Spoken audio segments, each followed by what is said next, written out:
1, 2, 3, 4, 5, 6, 7, 8, 9, 10, 11. 12. Okay. Imagine a world where men everywhere dream and pray of becoming the first male leader of their nation.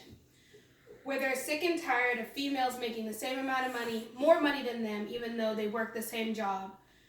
Where they constantly have to repeatedly say no to women, but consistently their response is not listened to or respected, and they're physically or sexually assaulted. Even though these men work so hard to combat the gender norms and the gender roles that are placed on them throughout whole society, they're perceived as frail and weak to the majority of the world. This problem in this story is what women go through daily. In the first speech, I talked about the 4 waves of feminism and how we are on the 4th wave right now. I care about feminism because all the issues that are brought up in feminism, I think they are important to our world and making it a better place and the people in it. So my goal in this speech is to encourage everyone to become feminist in their own right. Because when I talk about all of the ways feminism helps everybody, you may not agree with all of them, but with one of them, it might hold true to you, so you should become a feminist and help further that one true thing that you might think. The Feminist Majority Foundation defines feminism as to develop bold strategies and programs to advance women's equality, nonviolence, economic development, and most importantly, empowerment of women and girls in all sectors of society. So basically, they just want equality of sexes among everybody. They are, some of the things that they want is safe legal abortions, contraceptions, reproductive and sexual health care. They want to be able to have places like Planned Parenthood to have funding to help everybody, whether that's with birth control or with safe legal abortions, or whether it's to help them understand and get knowledge about STDs and pregnancies, and so then we can live in a society where everybody knows about sexual and reproductive health.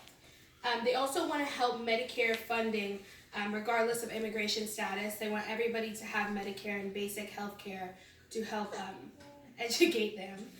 And they also they want to stop the violence and to eliminate all violence against women.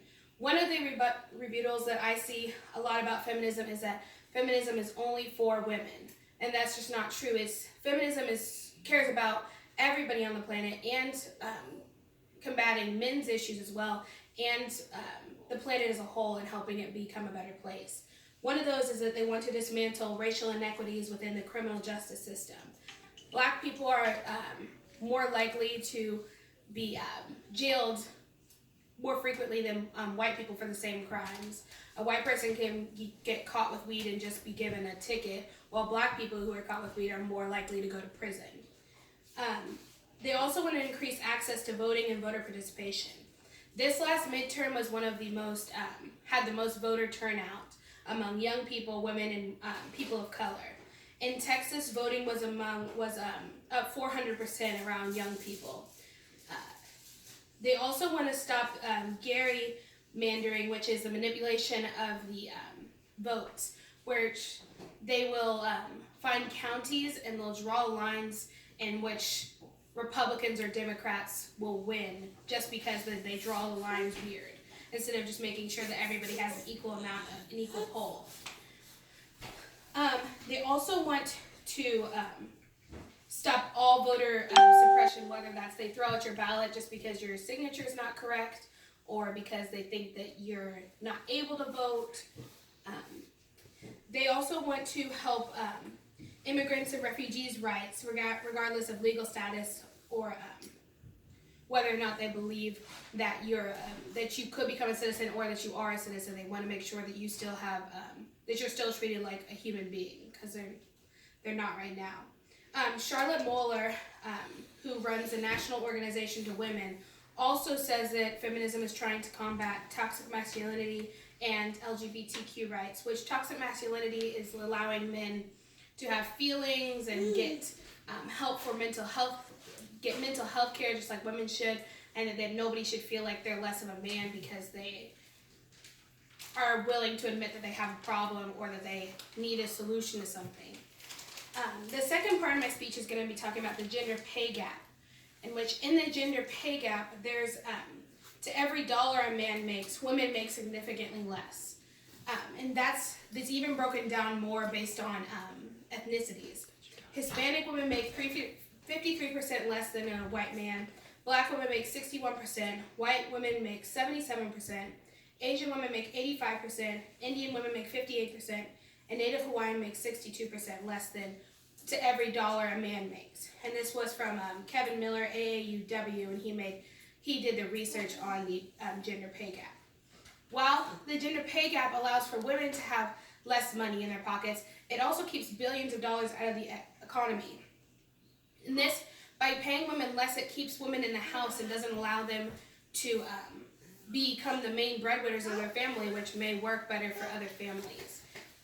It keeps women doing the duties that are inside the house instead of letting them be job workers. And finally, the feminism in third world countries is needed. Michelle Obama, with her initiative Let Girls Learn, helps 62 million girls get education, because right now there's 62 million do not have education. And she wants to make sure that everybody in this world has the same benefits that we do in America with free education for all. And then finally, the way feminism is being shown in the world is with the Time's Up initiative. This is allowing women and men to stand up to their sexual assaulters and make sure that they're held accountable for the things that they do. Two prominent figures in society have been seen already having the effects of the Time's Up movement, and that's Kevin Spacey. He was reported to have sexually assaulted a male teenager on the set of a movie he was doing, and so they canceled his House of Cards